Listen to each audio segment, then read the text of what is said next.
আমাদের বাড়িতে আজকে প্রায় 2 মাসের উপরে পানিবন্দী। আমরা প্রায় 50,000 ফ্যামিলি আজকে দীর্ঘ 2 মাস পানিবন্দী। আমরা আগে 2 মাস পর্যন্ত আমরা পানিতে ডুবে রয়েছি। আর সরকারের কাছে আমরা বলতে চাই যে বুলুয়া নদী যে খনন, এই খননটা নিষ্কাশন বাড়া করে করার জন্য। আমাদের এলাকার একেবারে দুরবস্থা, ওখানে রান্না বান্না করে খাওয়ার মতো নেই, চুলা নাই, এমনকি থাকার অনেক কষ্ট। আমাদের বাড়িতে আজকে প্রায় 2 মাসের উপরে পানিবন্দী। আমরা পুরো এলাকা সমস্ত সব জায়গায় পানিবন্দী। আমরা পানির কারণে বিশেষ করে শিশু, বাচ্চা, মহিলারা বাথরুম, টয়লেট যা আছে সমস্ত সব কিছু পানিতে একাকার হয়ে গেছে।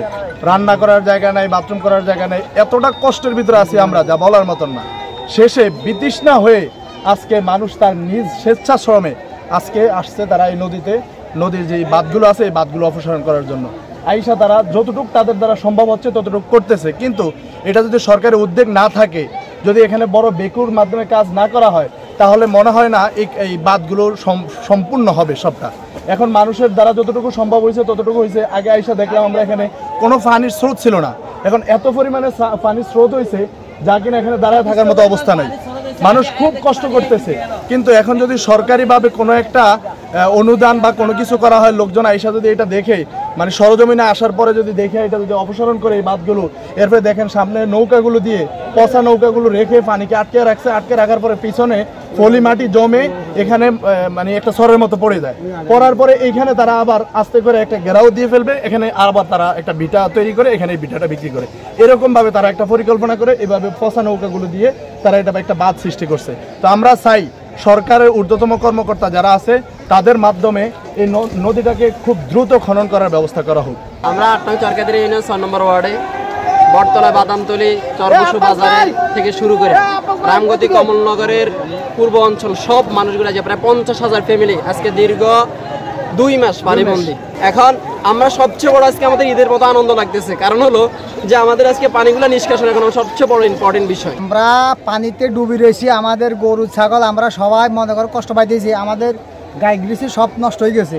এখন এখানে কয়েকটা বাঁধ দিয়েছে, মনে করেন আমিন চেয়ারম্যান আর কামাল ফ্যাশাদ, এখানে পানিগুলো যাইতেছে না। ওই যে ব্যাগ করে আনি নদীর মধ্যে আনি বসাই দিয়েছে, জায়গাগুলো বেশি। এখন আমরা চাই যে এই নদীটা খনন করে দেখ, বেগুদি মানুষ পাইতেছে না, অনেক মানুষ কষ্ট পাইতেছে। এলাকার মানুষ এখন বাইক সারি অন্য এলাকার দিকে চলে গেছে, তাদের মনে করেন নিরাপত্তা কিছু নাই। আমরা আগে 2 মাস পর্যন্ত আমরা পানিতে ডুবে রয়েছি। এখন যদি নদীগুলো খনন করে দেয় তাহলে আমাদের মনে করেন পানিগুলো চলে গেলে তাহলে আমরা শান্তি পাবো। আমরা 2 মাস পর্যন্ত পানিবন্দী আছি। কমলনগর উপজেলা পুরাটা ইউনিয়ন এবং সদর নোয়াখালীর মধ্যে আন্ডারচর পানি, আপনার সর্বসু এগুলোতে সবই পানি। এবং কারোর গলাও সমান, কারোর বুক সমান, কারোর মাজাও সমান।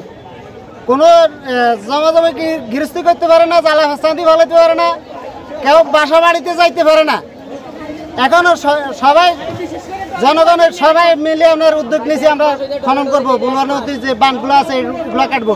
আর সরকারের কাছে আমরা বলতে চাই যে বুলুয়া নদী যে খনন, এই খননটা নিষ্কাশন বাড়া করে করার জন্য, যেহেতু আমরা রামগতি, কমলনগর উপজেলার লোকগুলো আমরা শান্তিতে বসবাস করতে পারি। আমাদের এলাকার একেবারে দুরবস্থা, ওখানে রান্না বান্না করে খাওয়ার মতো নেই, চুলা নাই, এমনকি থাকার অনেক কষ্ট।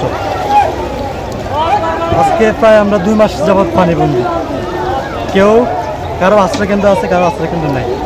প্রায় অনেক লোক ক্ষতিগ্রস্ত, এবং কৃষিকাজ, বিশেষ করে কৃষিকাজে সবচেয়ে মানুষ ক্ষতিগ্রস্ত, যেটা মানুষের রিজিকের সোর্স ওটাই নেই। আর ওখানে বাদ এমন দুটো বাদ দিয়েছে, হাত দিয়ে এবার মতো করি নেই। এটার প্রয়োজন হচ্ছে ডেকু বলে আর কি, এটার প্রয়োজন বাদ খনন করার জন্য। আগে যা পানি যাইতো এখন যদি একটু বাড়তি পানি যায়, কারণ আজকে আমি 20 দিনের উপরে, মানে আরো বেশি হবে আমি যে অবস্থার মধ্যে আছি। আমার বাড়ির মধ্যে পানি এতটুকু, আমার বাড়ির মধ্যে। এরপরে চুলে আমরা আশ্রয়কেন্দ্রে আসছিলাম, ওখানে আশ্রয়কেন্দ্রে আছি, আমরা আশ্রয়কেন্দ্রে ছিলাম আজকে অনেকদিন। আমরা মানববন্ধন করছি, এরপরে রাত্রে হাঁটি সিগনেচার করে নিয়ে এরপরও প্রশাসন কিছুই দেখে না। এরপরে এখন ভাইয়ের মাধ্যমে সবাই সমন্বিত হয়ে আমরা বলুয়া বাজার থেকে প্রায় 3টা গায়ে আসি, এখন নামছি, কাজ করতেছি। আলহামদুলিল্লাহ যদি পানিটা যায়, মানুষ আমরা আপনার সাপে যে মানুষগুলারে কাটছে বলার বাইরে, সাপে, এরপরে পোলা পানি থই মরি যায়, আমরা উঠালে এভাবে যাই কতক্ষণ আমরা পাহারা দিতে পারি। এরপরে মানুষের টিনে বাত রাঁধে, আর সবার তো সমর্থ নাই গ্যাসটা সানার। আমাদের এখানে যে অবৈধ বাঁধ নির্মাণ কারণে রামগতি কমলনগরের অর্ধ শতাধিক ইউনিয়ন পানিবন্দী হয়েছে। এ কারণে হাইকোর্ট থেকে আমাদের আব্দুল সত্তার ফলন ভাই যে রিটের মাধ্যমে আমরা যে আইন শৃঙ্খলা বাহিনীর অনুমতি কমে বাড়িটা নির্মাণ করতে অবৈধ স্থাপনা উচ্ছেদ করার জন্য এসেছি।